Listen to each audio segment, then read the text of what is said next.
Aloy, how kind of you to spend a moment with me before you depart. There can be no doubt now. You are a blessing made flesh, the will of the goddess incarnate. It's really not that simple, Teersa. But I guess it's close enough. I know the path ahead will be dangerous. To kill a metal devil sounds impossible, but I believe in you. Thank you. The Nora have suffered terrible losses, Teersa. What's to become of them now? That will be for the goddess to decide. Only she knows the future.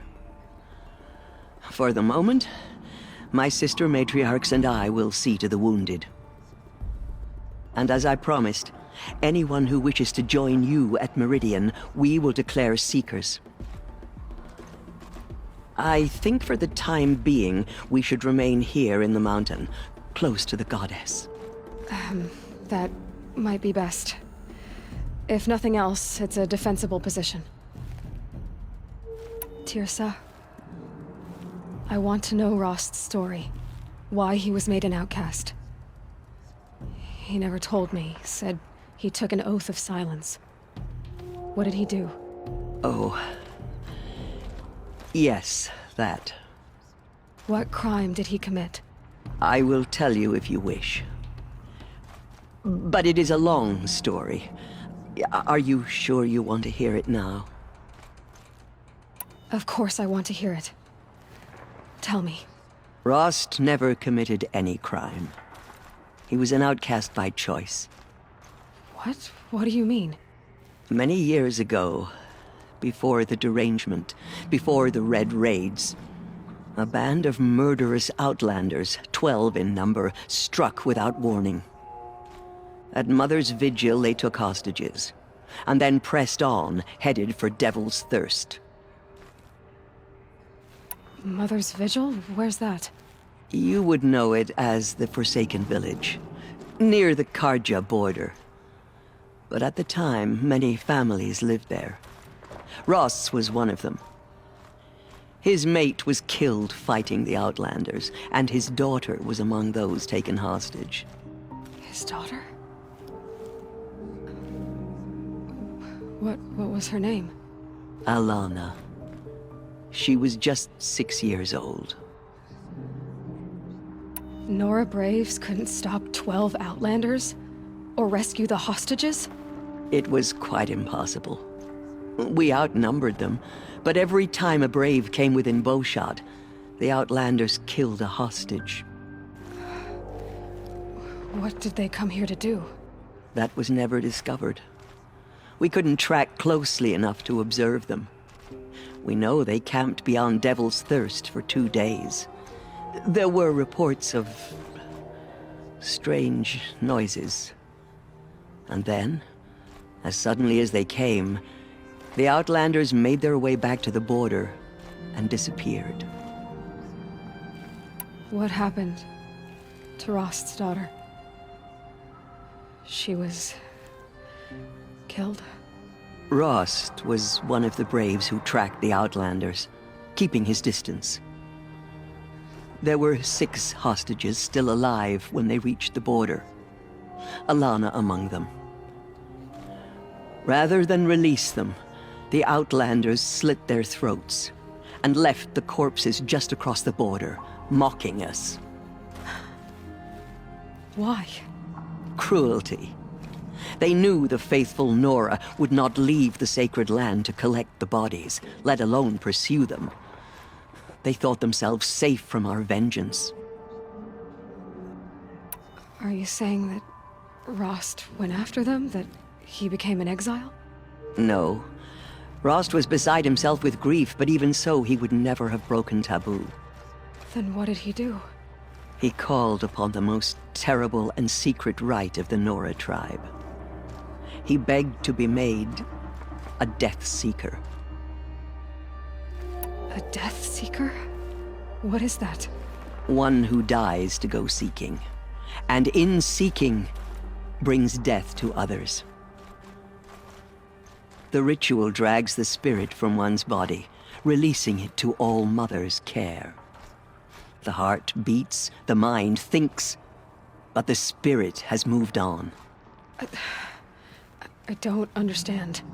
Rost went after the Outlanders, but his spirit never left. It remained here with All Mother. He gathered the bodies of the slain and returned them. And then he set out in pursuit, not as an exile, but a weapon of vengeance. A barbed arrow shot from a bow, never to return.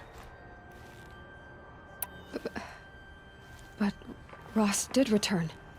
Yes. A full year later. And terribly wounded. He collapsed at the border of the sacred land. A hunting party came upon him. He was delirious. In agony. By law, he should have died where he lay. But one of the hunters broke taboo, and reaching across the border, she dragged him to our side. Who was she? A brave who'd lost a mate and 2 sons to the very Outlanders that Rost pursued. So Rost never finished his mission. To the contrary, he killed all 12. Tracked them to disparate places the world over, he said. Meridian, Ban-Ur, the Claim, Utaru land, further even, into the Forbidden West. The last he killed nearly got the best of him.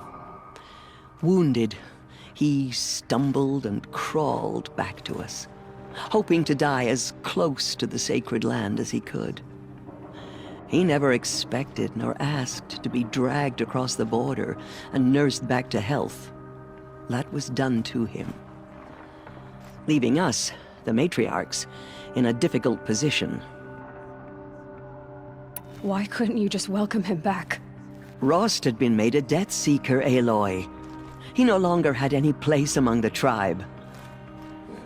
By law, he should have been driven back out. But we couldn't bring ourselves to do that, so we offered a compromise. You made him an outcast. Yes. We offered to do so, on the condition he never speak to anyone of this exception. After all he did, all he suffered, to be declared an outcast was his reward. Rost was overjoyed. He never expected to live another day in the sacred land, let alone the embrace, so close to the goddess.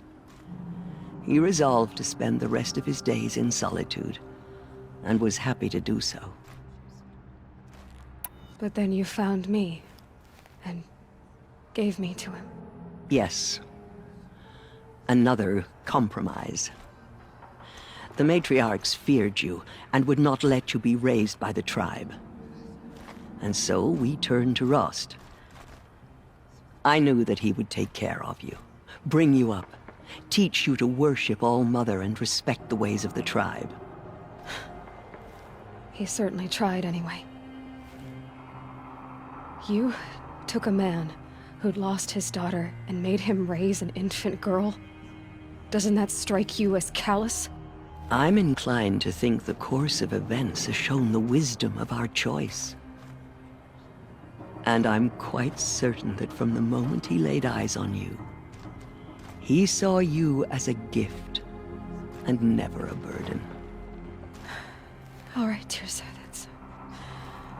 that's quite a story. It's time for me to move on. I thank you for doing what you could to help me through the years, and for telling me Rost's story. I wish I could have done more, but I am just one woman. As am I. No need to sell ourselves short. Oh, thank you, Aloy. I will pray for you. Okay, I guess it can't hurt. They say she came from the mountain, that the mountain was her mother.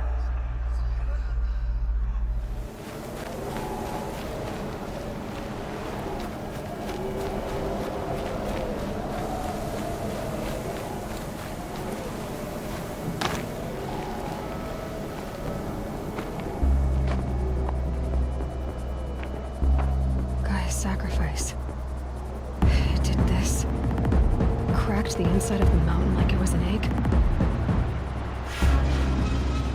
Yes. Quickly now. I've prepared the way ahead for you. So you've been in here before? To a point. You'll see.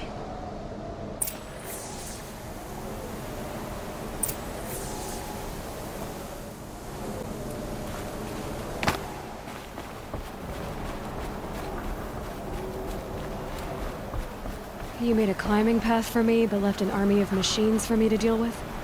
Since when were machines any obstacle for you? If you could fly, I wouldn't have bothered with a climbing path either.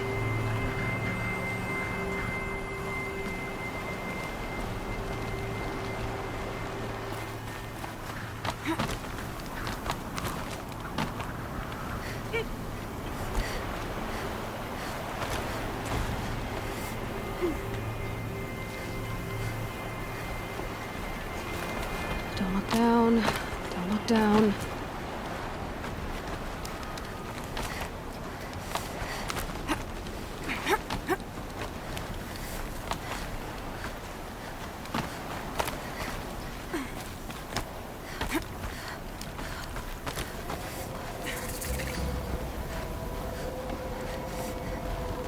This is exactly the kind of place I expected to find you in, Sylens. Thank you. It's one of many workshops I've constructed over the years.